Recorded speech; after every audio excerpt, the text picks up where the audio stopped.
Hello, and welcome to today's eAcademy series webinar. My name is Sarah Bryan, and I'd like to welcome you and thank you for attending. Before we start, just a few housekeeping notes. You are all on mute, so we can hear our speakers today without any background noise. Due to the number of people in attendance, we'll take questions at the end of the presentation. If you have a question, please ask your question in the Q&A box found in your Zoom dashboard. We'll be able to get to your questions easily from there. Tomorrow, we'll have the recording and slides of today's presentation available on Hug Online for you to access. Now I'd like to pass the floor over to today's presenters. Chris, the floor is now yours. Thanks, Sarah, and thank you everyone that is joining us today for this conversation around grading basis changes and impacts within campus solutions. As you all know, we find ourselves reacting to and planning for learning situations that we've really never needed to in the past. We've had to reassess how we provide the curriculum and help students finish their current semester, meanwhile planning for summer, fall, and ultimately their graduation. We have 4 of our functional specialists on the webinar today to discuss different approaches and updates to the campus solution system configuration, enrollments, and downstream impacts. We have a short PowerPoint to help set the stage for the open discussion with y'all. We're hoping to leave as much time as possible for Q&A. And as we realize there may be a lot of different flavors with the issues at hand between the different schools, and we'd like to discuss as many of them as possible. So to reiterate, the logistics will leverage the chat features of the webinar to take your questions and statements that you'd like to add. Please feel free to type your questions as the participants discuss the topics, and we will circle back to respond and begin the dialogue during the Q&A. My name is Chris Cameron, and I'm an AVP within our Higher Education Division. I'll be supporting the conversation from a technical standpoint and will help moderate. I'd like to hand this off for quick introductions with the rest of our Sierra-Cedar team, and then we will dive into the content. Kathy? Hi, my name is Kathy Lindenberger, and I'm an account manager with Sierra-Cedar. I provide the client relationship moving throughout different projects for Sierra-Cedar, so I maintain the relationship with all of our clients. And my role on this call is going to be to handle the Q&A via that Q&A box you see at the bottom. So we'll go from there. Sarah? Hi everyone. My name is Sarah Erico. I'm a senior financial aid consultant with Sierra-Cedar. This call is primarily focused on, I think, mostly records and grading configuration, but I'm here to provide some context from a financial aid perspective and help answer any financial aid questions you might have. Doug? Hello everyone, my name is Doug Hausner and I'm a student records consultant with Sierra-Cedar. And I'm going to be focusing more on the enrollment side when it's my turn. Vicki? Hey everyone, my name is Vicki Thomas and I'm a senior consultant. My area of specialty is academic advisement, but I also do some records and transfer credit consulting as well. Samir? Thanks, Vicki. Good morning, good afternoon, everyone who's wherever the folks are joined, and thanks again for attending this call. My name is Samir Dani. I'm a senior consultant for student records, student financials, about 21 years of higher education experience, and I'm here to answer questions of the student records and student financial series. I'm going to start with the initial presentation about the overview. And again, like I said, like Chris said, we really appreciate your time. So why are we here today? There's a lot of us, most of us, have seen a lot of changes coming, unfortunately. So in the middle of the term, with the tasks that we had never have to do in a very short span of time, analyze the impacts and make core configuration level changes and test those changes and test those configurations in a very, very short period of time. So this is a challenge. So what we've seen in the higher education world today is for current semesters or quarters, folks are extending drop dates, allowing students to change their grading basis, from graded to pass no pass. The classes are moving to remote or online locations or alternate locations. Some are getting canceled. Academic degree requirements are getting changed or updated. Final exams have getting either canceled or gotten moved to a different format. So this is a lot of change. For immediate future semesters like summer too, some folks are moving to online formats, and there are some anticipated changes to the fall semesters too. So it's just not just for spring, but summer and fall too. There is a lot of changes that are coming. So decisions of the individual institution will impact. Go ahead, sorry.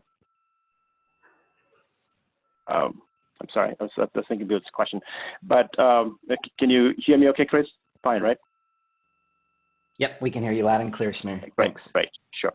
So I was saying the decisions for the individual institutions that will make with respect to these courses offered, the drop dates or changes to the drop dates, grading basis changes, student options or providing options to the students to make the grading basis changes, or impact to the academic requirements or enrollment requirements, enrollment prerequisites, many other processes from student records to degree audit to student financials to financial aid are really very unique to each institution.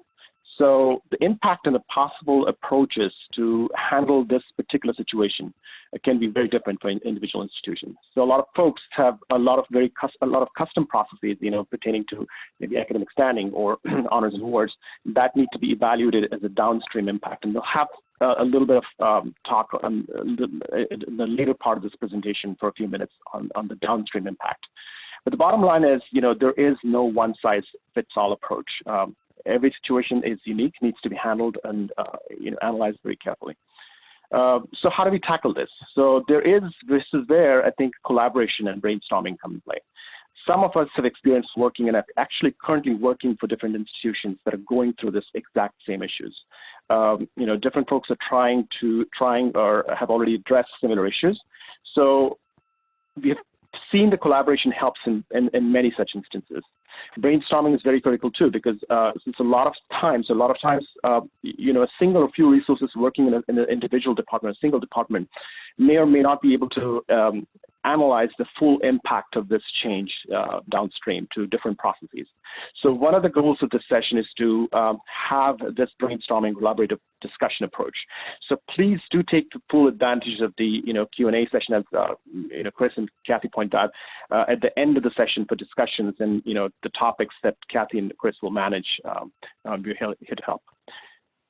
So I'm going to talk first about the configuration changes and hand it over to the actual enrollment side to Doug to handle what the enrollment impact is. So the first part that we think, one of the first important configuration change that we need to, the folks need to review and make possible updates is the grade scheme table. So Chris, can you just go to the next slide so we can, this is just a very basic level overview of the grade scheme table, but there are a lot of folks that they need to review what their current grading base is, especially related to credit and credit grading basis scheme is. Find out what the grade points average for your CR grades are. That's a typical situation where those grade scheme tables need to be analyzed to see if there is a change that is needed. In some cases, there is a convert to grade possibility. There is a possibility that some folks are changing, the fail grades to some no credit grades. So there are situations where either enrollments need to be updated, which is what Doug is going to talk about in a little bit. But in some cases, we do need to have these convert to grade options analyzed and reviewed and possibly updated. There is also a grade category, which is in this particular case, people have started analyzing and reviewed, because what might happen is that there's certain grading basis, a new effective data row needed to be added to the grade scheme table in order to analyze if there is a new grade category that needs to be developed. Why is that possible? Because that grade category can essentially be used in our academic requirements or enrollment requirements, so that certain courses can be subtracted from counting towards an academic requirement or from your enrollment prerequisites. So the grade category becomes an important issue or important aspect of your configuration as well. Or in some folks can just say that there is no change required. I've reviewed all the grade scheme tables. We have all the grading bases properly configured, and there might not be any changes. But this is one of the core tables that need to be analyzed in this situation. Chris, can you go to the next slide, please? Okay, so the next one is essentially the class association updates. Once you have made a decision that certain courses need to be offered, changes from grading basis from GRD to, let's say, pass no pass, those classes can be changed on the class association tables to, the grading basis can be changed on the class association table itself. And that gives an option for the, students who if you're opening the self-service to see that they can change that grading basis from grade GRD to option so that they can actually make the changes online themselves. So if you can go to the next slide, it's essentially a configuration change in the class component table where the grading basis can be changed from GRD to, let's say, OPT or optional. Now, if the students are already enrolled, then that needs to be updated on a mass enrollment basis where the grading basis needs to be changed on as part of normal maintenance, and which is what Doug is going to talk about. How do we change the mass enrollment or enrollments for students enrolled already? The next thing that you may need to look into is the term session table or academic calendar table. That's where your enrollment of self-service dates might need to be changed. So if you go to the next slide, please, Chris. So this is where you're, you want to open up self-service. People probably have closed self-service for the current semesters for enrollments. Those may need to be opened up if you want the students to actually make changes on the self-service to their grading basis, or if there is a possibility of administrative level changes that need to happen, which is what Doug is going to talk about a little later. But this is a table that you need to still review if you want to extend some of these dates for the students to make the self-service changes. There is academic calendar updates that possibly need to be updated or reviewed too, because in situations there are situations where the drop dates need to be updated. There may be situations where the penalty grades or the dates associated with the penalty grades that need to be changed. So those particular those particular configuration tables may need to be updated or reviewed. So go to the next slide, please. The other configuration changes that we think about is, one of the first ones is academic and enrollment requirements. I did talk about a little bit briefly on that, where we need to analyze if the course, a specific set of courses need changes to the grading basis. The downstream impact on it is academic and enrollment requirements. So we typically have to look at what are the requirements that need to be updated or changed or reviewed based on the courses that are updated. And we'll see a little bit on this and the downstream impact when Vicky is going to talk about that from an academic requirements perspective in the next few minutes. The other configuration changes that we do need to look into is the repeat checking rules, the transfer credit rules.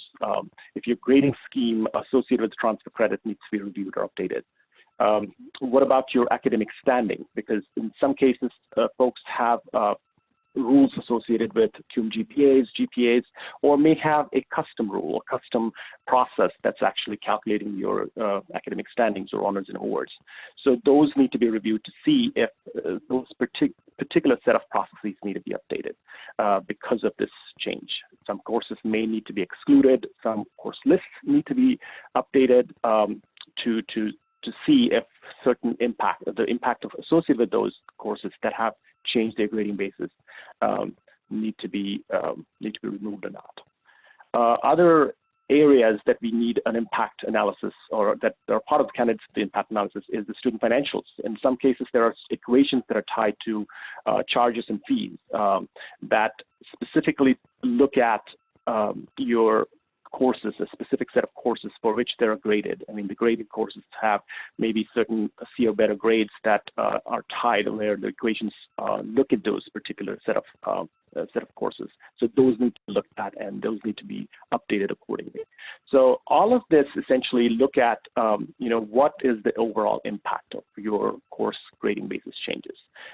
We typically try to find is where all of these specific set of courses are being used, what areas they're being used, and then try to analyze the downstream impact. And it's possible that you may not need to change anything, but it's very important to understand that a particular change in this particular course grading basis or the areas of the configuration table is impacting the other areas.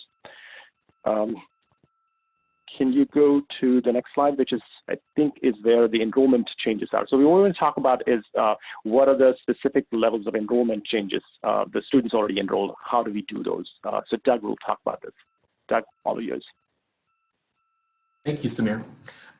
Okay, so you have a lot of different options at your disposal. Thank you, Chris. You have a lot of different options at your disposal with how you will want to potentially manage whatever solution you come up with. So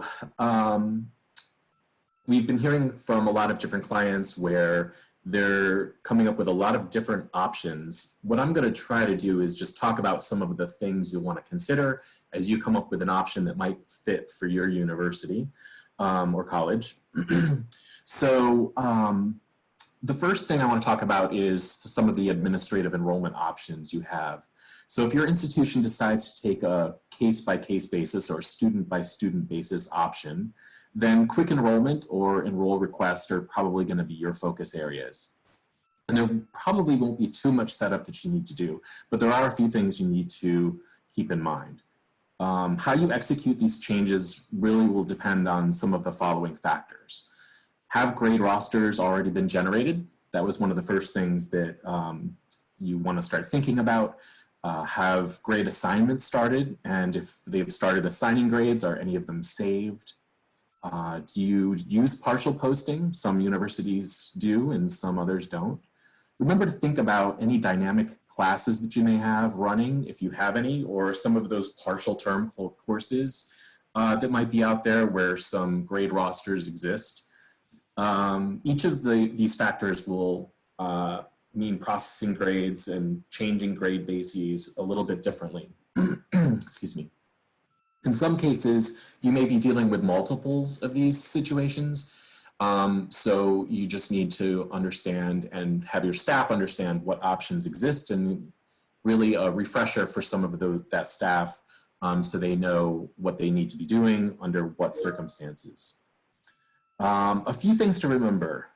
If grade rosters have been assigned, a change to a student's grading basis through quick enroll or enroll request will be seen on the grade roster immediately. If you're using an LMS, keep that in mind, because you'll need to understand how that setup is established, whatever your integration is with the LMS.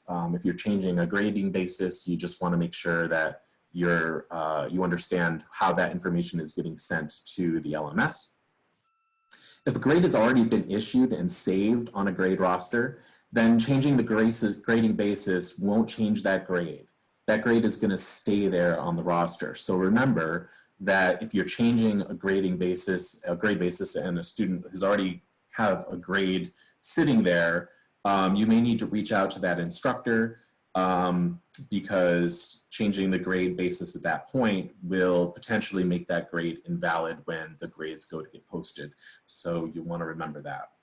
If a grade has already been posted, if you're using partial post, and you have the grade that you know needs to be changed, and your university again is doing this student by student basis, then the change grade action will probably be the simplest way to accommodate that. Note that the grade roster is still going to hold that roster grade, the initial grade, and then the official grade that you've put in after you change that grade basis and enter the new grade. If you're using the option of convert to grade, some people have talked about using the convert to grade, so instructors would still issue whatever grade the student got, and then you would convert that grade. You want to keep in mind that that process happens when grades are posted through the batch process of posting. That's an important thing to remember, because if you have individual grades that have been assigned to students already, especially if you're using partial posting, that change to grade feature does not change the grade. So you could certainly write a query to go out and look for any of those where they didn't get converted. But this is another one of those mindful situations where you want to think about what's out there at this point if you already have grade rosters sitting out there. I think Samir mentioned this, but I'll mention it again. Changing the grade basis on the class association is fine. It's certainly visible for the future. However, it doesn't change anything if the student's already enrolled in the class. So that brings us up into the next area, which is mass enrollment. Excuse me. If your approach for your institution is going to use mass enrollment, this is basically an option where you can update a large number of students at one time. Or maybe your institution is taking the approach that all classes are going to have an optional grading basis where you are going to let the student go out and decide how they want to be graded on the particular class. Either, and that's better, or I don't know when to say it's better, but it would be a different way than handling it one student at a time. So either way, you would want to use mass enrollment. This method is going to take a little bit more effort from your technical team or a functional person that has a pretty good technical background. Essentially what you're doing is creating an enrollment request for each student in each class that you want to change. And you're assigning an enrollment action to that population. And you're basically coming up with a custom script that would create the enrollment request, which you would then run through the mass enrollment component. So you would basically be changing the grading basis in mass for all students. And depending on what you're trying to do, that will allow a student to go into self-service potentially and opt into a particular grading basis, or it will change it in mass for all students so that when instructors go out to grade, the new grading basis is already assigned onto the rosters. Excuse me. Another thing to keep in mind is if you've already issued grade rosters, you may need to reissue them so that the new grade basis shows up. Related to self-service, and Samir mentioned this, there's some setup you may want to do. Another option that we've been hearing from some of our clients is they really wanted to leverage the optional grading basis. So this approach would allow students to go back into self-service and then opt into which grading basis that they want for each individual class. So if you've done the mass enrollment update, the next thing you would need to do is try to figure out how your security is set up with students right now. With this particular term, you may not want them to be able to add and drop, so you may need to change some of your security settings, allowing them just the option of updating their grade basis. And that's all stuff that you can handle through configuration relatively easily. Just remember to update it again later, because if you have multiple terms that you're enrolling right now, that security is going to be a blanket security. You just want to go in and update it again after students have had that option to change their grade basis. We want to talk about extensions and customizations. One of the things that's difficult with this change with our conversation is there's so many clients out there that have done cool things where you may have an extension or a customization. And obviously the biggest thing is the LMS. You may have LMS situations where they're set up to work very tightly with Campus Solutions, and you're changing things at the last minute, maybe even after some of your rosters have been put out there. But think about extensions that you've got or different customizations where what you're doing using delivered functionality may not work as well as you were planning. So you're going to want to test, and get comfortable with what approach you're going to take. And obviously, I think I'm a big proponent of reaching out to others. So we're not all in this alone, and a lot of other people are dealing with the same thing. So make sure you reach out and talk to somebody, because if you've got questions, they probably do too. And that's about it for me.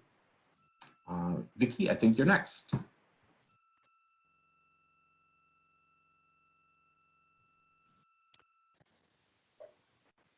Oh, I think, go ahead. Back to Samir. Thanks, Doug. Apologies. So, you know, the downstream impacts, thanks, Doug, for doing this. Downstream impacts, I think what we had talked about before, essentially trying to analyze or trying to find the impact first. So what we have tried, what we're using the method of impact analysis is to identify what are the areas downstream that may be impacted.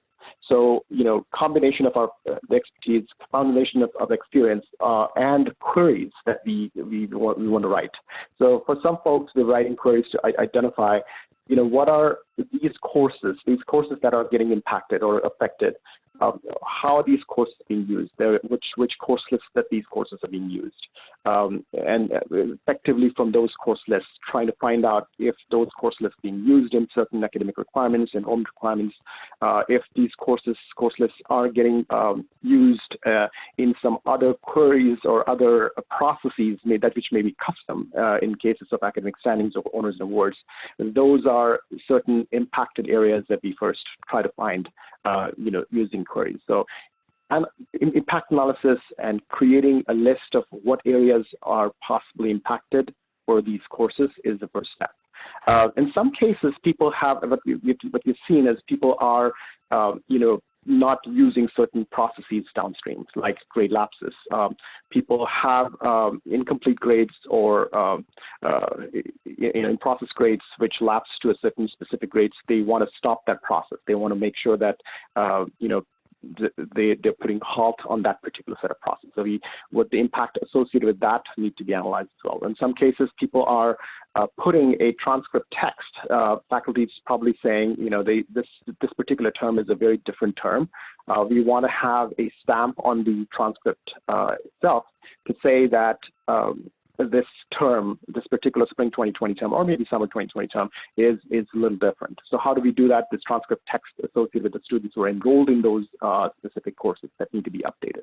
So analyzing essentially if it can be done to a script, using a mass SQL update script that associates the students enrolled, and adding a transcript text is an option. Like I said before, is repeat rules and transfer credit rules again need to be reviewed because there are impacts associated with the grading scheme table. Understanding your transfer grading scheme, if those need to be reviewed, those need to be updated based on this change. Your custom processes that are tied to this repeat scheme or repeat processing that also need to be reviewed and updated, because there is a possibility that a certain grading scheme table or certain grade schemes may not be relevant. You may need to have a new effective data row added to the grade scheme table to create or to associate the grade category that might essentially be able to subtract some of the courses that are tied to these repeat rules or tied to these transfer credit rules or tied to these academic requirements or enrollment requirements. So those are certain areas where the downstream impact need to be analyzed. First, do the queries, understand your total areas of impact, then individual enrollments or enrollment requirements need to be analyzed and then reviewed from there. So, Vicky, I think we could talk about the annual academics advising requirements later. Now, this is where we want to find what is the overall individual requirements that need to be analyzed and how we can do that as a part of the downstream impact. So it's all yours, Vicky. Okay, from an academic advisement standpoint, of course, we want to be sure that you're including or at least informing your people that work on the degree audit of any changes that you're making in the grade scheme table. So any new grade bases or grades that you're adding, it's important from an academic advisement standpoint because we have course lists and requirements that in a lot of cases are looking for a minimum number of grade points. So we just want to be sure that you hit that grade point set up correctly on your new pass, satisfactory, or credit grades that you may be adding. I had a situation with one client where we thought a 2.0 would meet the threshold for pass grades, but we found out that at the graduate level, we needed to set those grade points to a 3.0 on our pass grades. So just be sure that you're communicating on that front, as well as the grade categories and the valid attempts that may be used heavily in your academic advisement setup. You may have cases where you want to set up a new set of grade categories for this new type of pass fail grade that you're adding, or you may want it to be the same grade category as an existing grade so that those classes will seamlessly be pulled into your degree audit to satisfy different requirements. Also, as far as, you know, just being aware that typically on pass-fail grade setups, they aren't included in GPA calculations as far as I've seen. Like you have a pass-fail grade. Some schools may not include the pass grade, but they want to include the fail. So you really need to be sure that you include your degree audit staff on any types of changes or decisions that you're making in that regard. So I think for now, I'm going to hand it over to Sayer.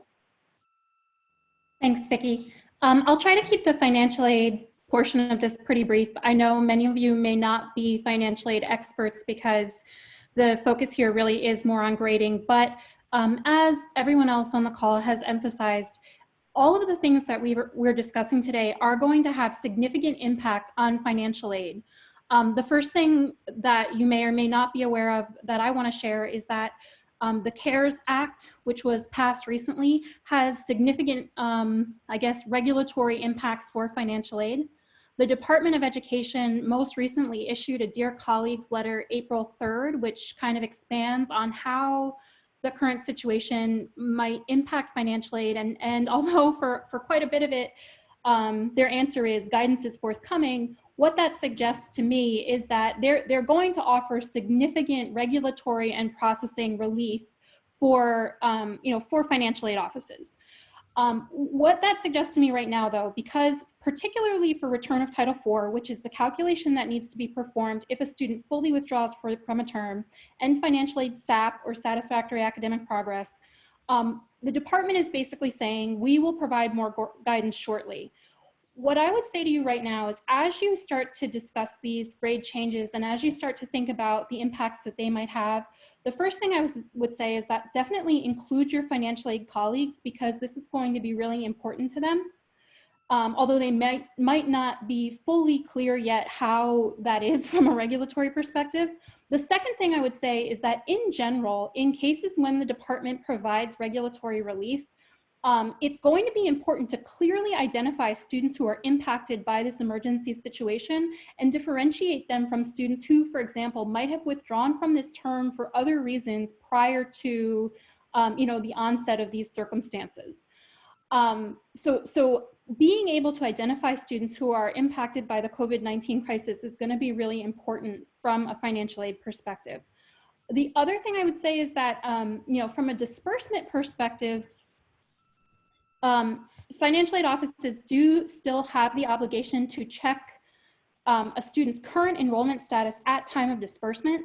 So as you make these changes to the grading bases and things, definitely make sure that you work with your financial aid colleagues to see how these changes are going to impact financial aid term, and that they don't do so in a way that would make it appear that the student is no longer enrolled when they actually are, or that they're not eligible for aid that they might otherwise be eligible for. And I think that's all I have on that right now. Excellent. Thanks so much, everybody. We are now into our questions, hopefully some answers and general discussion. So it seems like we've been getting some questions coming in. So I'll pass it off to Kathy to start fielding. And thanks, Chris. Tina, I'm going to have to call on you because you have quite a lengthy question out there. So I'm going to unmute you. And if you could just test out your mic, Tina from San Francisco State. Hi, this is Tina. Can you hear me? Yes, we can. Okay. So did you want me just to kind of reiterate the question that I posted? Absolutely. That would be great. Okay. So we have the credit, no credit grade option as an elective option. And we have that grade basis attached to some of the other grade bases that we have in our setup so that a student can select that in self-service if they want to. Not all of them, but our mandate is to now allow credit, no credit to be available to every letter grade basis that we have. So we're planning to add an effective dated row, actually 2 effective dated rows, one for spring and one for fall, before we do any changes. So that fall will retain the original setup that we had. And then for the spring, we go ahead and create our new grade basis, insert that into the spring effective dated row. And so my question was, and that's going to be used as our new credit, no credit for spring. And our concerns were that we didn't want the global limits set up in our audit to be affected. So we're planning to create a new grade category where that wouldn't have any detrimental effects on the limits. But my question really surrounds what is the best practice? Should I insert that new grade basis into the spring row, leave the original one there, but just we're not going to use it, and then do all of our updates on the new credit, no credit grade basis, mainly with the grade category? That's what we're changing. Or should I have the new grade basis that we've created and just overlay that on the original one that we had in spring, and then update all of our grade categories for the credit grade? I'm just trying to figure out if there are negative downstream effects if I just overwrite the original one, or is it better just to insert the new one and just leave the original one there, just don't use it? You know, that's my question. Does that make sense?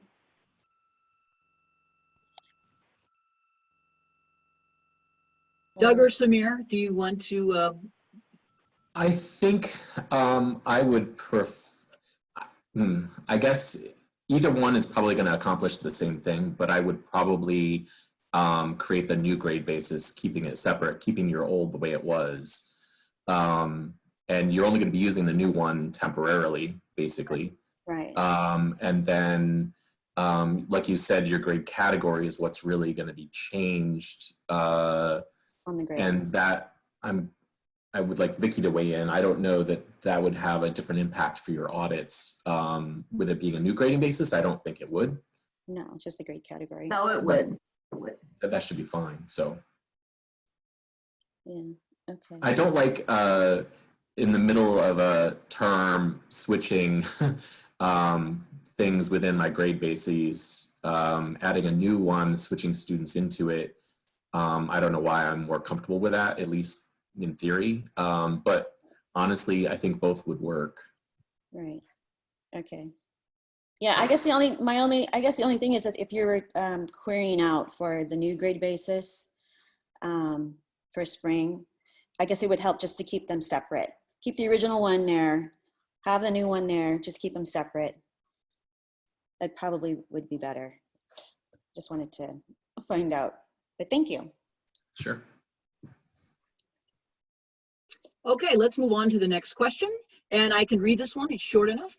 If a student receives a grade and then opts for a pass rather than a grade, and then decides to go back to the original grade, is the original grade stored anywhere? So if you have your audit, the database audit turned on, all grade changes will be tracked as long as you have that audit turned on in your system.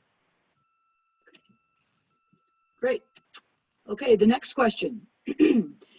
Doesn't class enrollment on the class association component generate the needed mass enrollment transactions?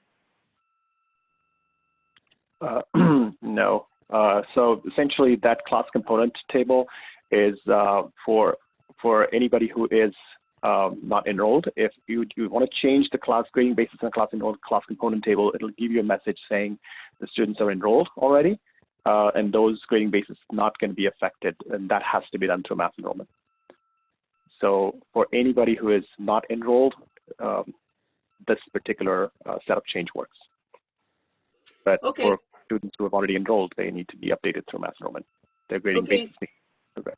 Samir, while you're on that topic, there's another question about mass enrollment. Can you talk a little bit more about mass enrollment? And the question is, we need to change the grading basis from GRD to OPT for all catalog numbers under 499. How do we create a mass enrollment request ID for this? Yeah, so this is and Chris can, I think, talk about that too, about a query that needs to be created, which essentially feed into the mass enrollment requests that need to be created for the students who are enrolled in these 499 classes. And then out of those selections, the population selections, those you'll need a grade change action on, and then process those enrollment requests using mass enrollment. Chris, did you want to talk about that specifically at all? With that, Samir, we would several options from creating the header and detail records. It would be either a scripting process or some sort of custom process that the institution might have to generate those records based on that query.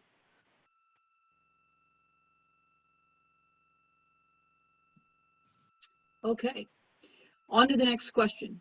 If you add a new effective date to current grading basis, GRD, to make it effective with date before term, wouldn't that apply without doing mass enrollments? Then add a future effective date to revert GRD back to non-elective.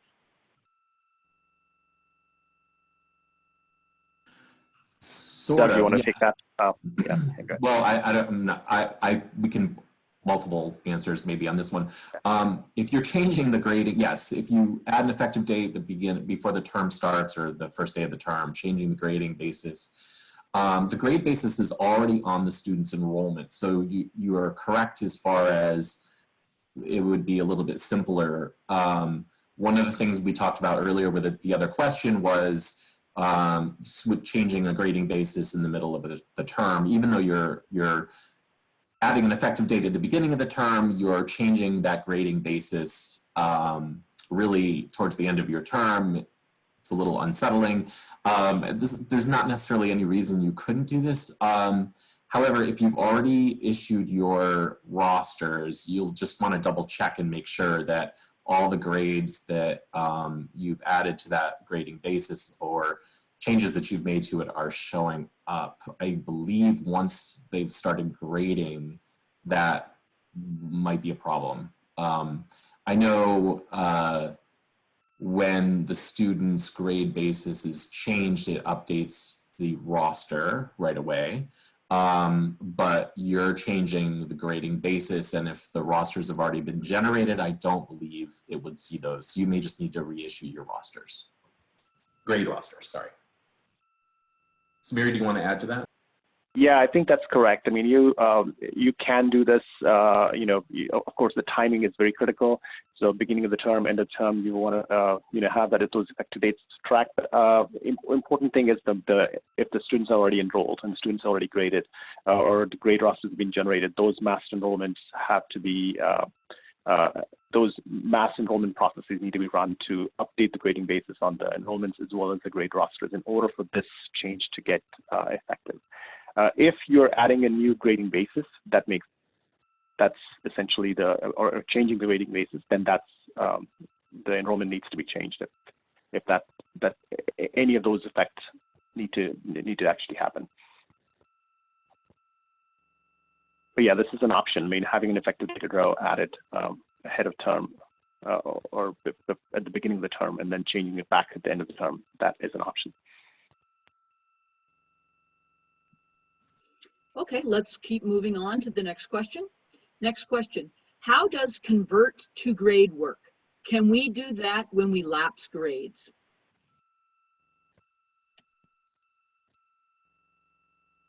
Yeah, I mean, the convert to grade essentially is the same process. In the grade lapse process, in incomplete or in process grades, you have in the configuration of the repeat rules set up on your main core configuration tables. You specify what grades it lapses to. So when you run the process,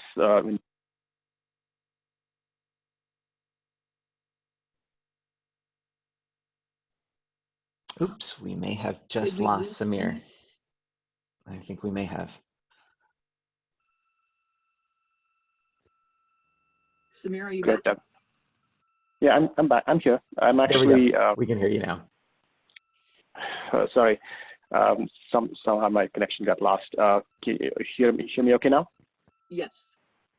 Okay, so to convert to grade, I don't know where I got lost, but essentially that's the setup change on the grade laps, on the repeat rows, on some of the core configuration tables, which will, when you run the grade laps process, essentially that's where the incomplete or in-process grades lapse to or change to, the grade change to. So any input grade will change to a specific grade that you have put in onto that configuration table. The same thing works with when you specify the convert to grade on the grade scheme table itself, or also. Okay. Doug, you want to add to? Go ahead. Sorry. No, I don't have anything to add to that. I believe that's the case as well. Yeah. Okay, on to the next question. Are you able to give some examples of how to differ between if a student withdraws due to the current pandemic or other reasons, particularly since the course drop deadline date has been extended for most institutions? So I think this one is probably for me. And I think this one is a little bit tricky because this is not a system functionality question. This is a regulatory and policy question. The first thing I'm going to say is that from a regulatory perspective, the person you need to make sure you're in sync with is whoever is responsible for financial aid regulatory issues at your institution, whether that is the director or someone else. The key from my perspective is making sure that there's a common understanding between records and enrollment and financial aid in terms of what needs to be tracked and how it needs to be tracked. My reading of the Department of Education's guidance at this time is that they're saying that the regulatory relief that they're going to offer, which again, we don't have a lot of details about yet, is going to extend to students impacted by the COVID-19 emergency. Could you make a compelling argument that that is every single student right now? You could, but I think you would want to document that from a policy perspective and make sure that that is, in line with your financial aid director's understanding. One case, for example, where I could see this getting a little dicier is if you're an institution that issues, for example, like NF grades, so failing not attended, which some of you may, and a number of institutions I've worked with offer that grade to represent a student who didn't complete their coursework. I've also worked with a number of institutions that have a customization on their grading roster to report the last date of attendance if an instructor inputs a failing not attended grade.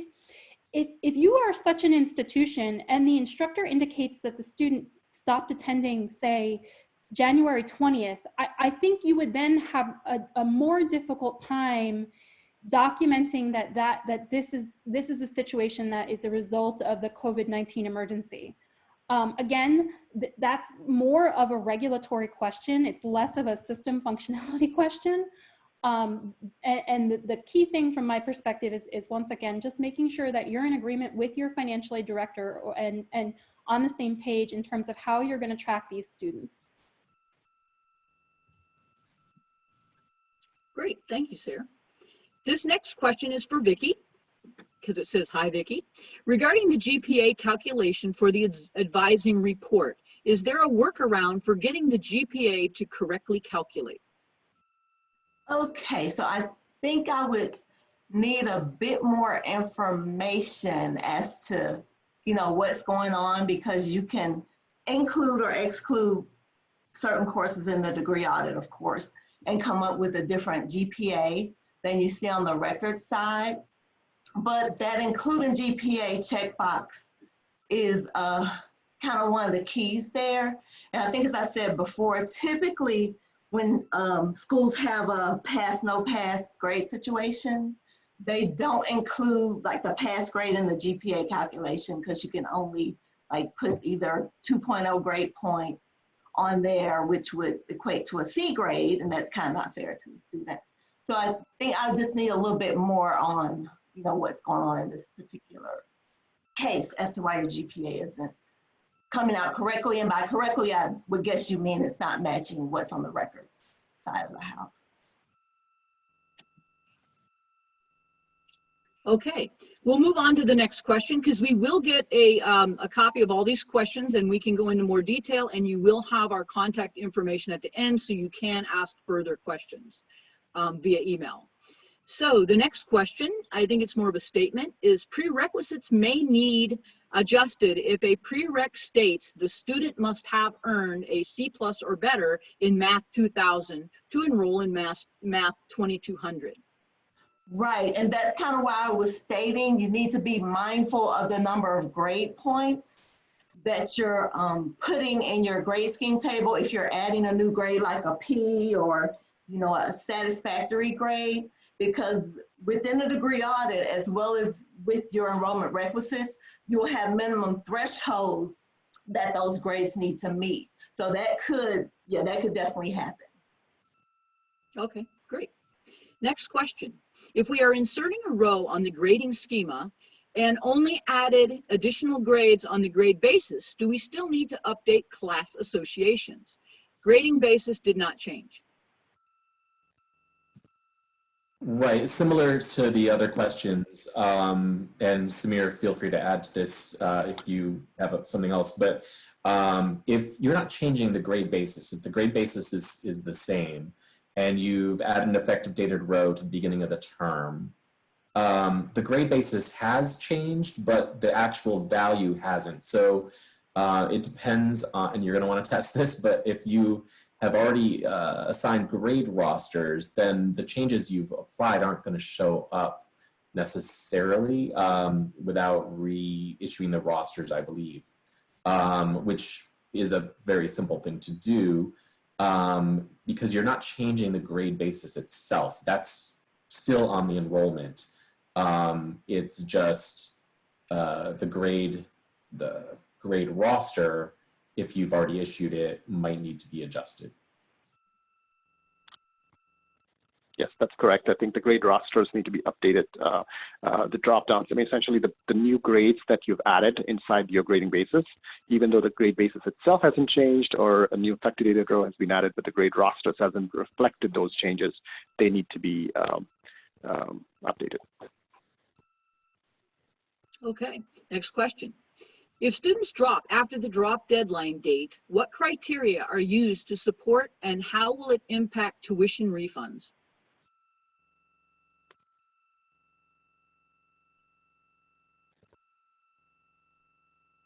Samir, is that a...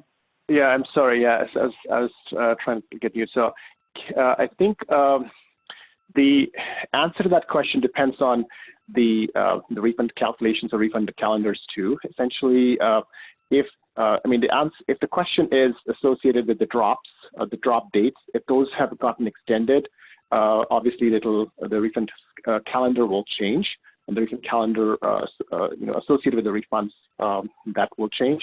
So it'll all depend on the setup, but if a specific rule in your institution says that a specific class need to be dropped ahead of time or before this particular date, that it's a 50% or 40% refunds, those need to be analyzed, reviewed, and see if those fall into this category as far as the dates are concerned. If there are certain calculations that also require you that the certain classes require see a better grade or something that sort, those equations or those setups need to be reviewed too. And Kathy, let me just jump in really quick, please, to do a quick time check. It looks like we have about 5 or 6 minutes remaining. And we still have, 17 open questions now. And this is a question out to everyone on the call. We were thinking about offering up some office hours with each of these folks. And if you could raise your hand if you think that would be beneficial, just so we can get an idea, and we will try and get some of those office hours spun up really quickly, because we know this is such a critical thing for everyone. Okay, it looks like those hand raise numbers are climbing. Okay, we will do that. So we'll schedule some open office hours, and we will do another email, since I believe we have a list of everyone on the call with whose office hours and which time. Okay, thanks, Kathy. Back to you. Okay, we'll keep going as long as we can.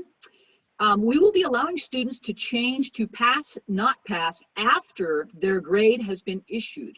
Any ideas on how to upload grade-based changes and grade changes? So if the grade has already been issued, then you really need to do those through the administrative pages, either quick enroll or enroll request, unless you can create a query. Mass enrollment will work. You just need to be able to write the query with your header and your details specifically for each scenario that you're changing. Your enroll request record is what's going to make those changes, since the grade has already been issued. Whether you use mass enroll or you use administrative pages, that's not necessarily going to be different. It's just getting those mass enrollment requests correct. You would want to test that. So the situation, if I understand it correctly, is you're going to let the grades already, you're going to let grading happen and then let students choose which grades they want to switch. And those would just be grade change requests through quick enroll or enroll request. That would be my go-to or suggestion. It depends on how many you have, I guess. Okay. Next question. If I understand you correctly, we should create a new grading category? That would depend on you analyzing your degree audit setup. I'm all for whatever is going to make it easier for me to make the audits work without me doing a lot of reconfiguration.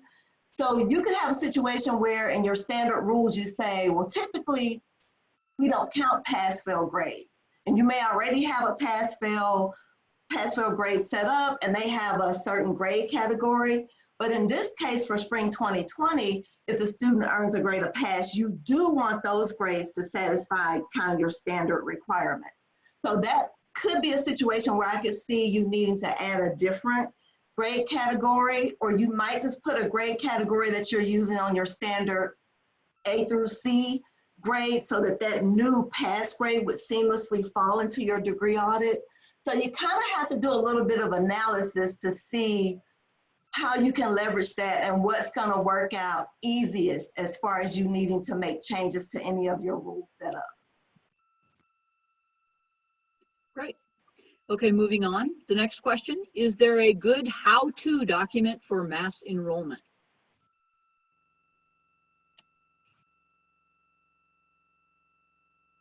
Anyone want to take that one?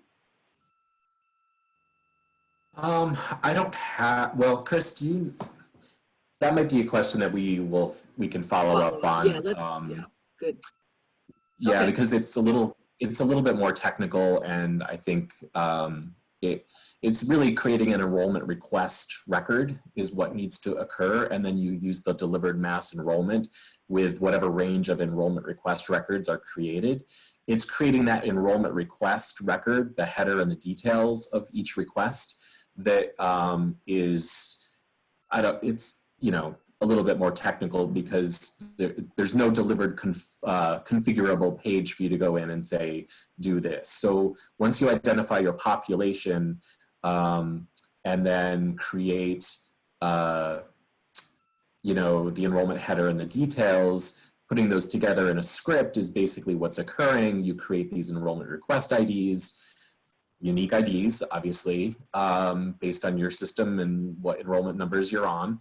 And then you plug those into mass enrollment and run them, and that's pretty much it. But, you know, it's a little bit more complicated than, you know, something for a functional person who is used to just doing configuration. So maybe we'll follow up with that question afterwards. Great. Chris, it's the top of the hour. Would we want to, what would we like to do? How would we like to proceed? Yeah, let's, because I know we have folks that have hard stops. So again, everybody, thank you all so much for joining. Hopefully this was beneficial for everybody. It was excellent to hear some of your questions and how we can help out more. So we will, as our next steps, we're gonna get the office hours scheduled. We'll send out the details to everyone here. Please feel free, join the office hours, keep asking your questions, and we will help out where we can. All right, and the HUG would like to thank today's presenters for putting on today's webinar. Again, the recording and slides will be available tomorrow in the HUG Online archives. While you're there, make sure to check out the upcoming webinar schedule. Thank you all for joining us and have a great day. Thanks, bye-bye everybody. Bye, thank you.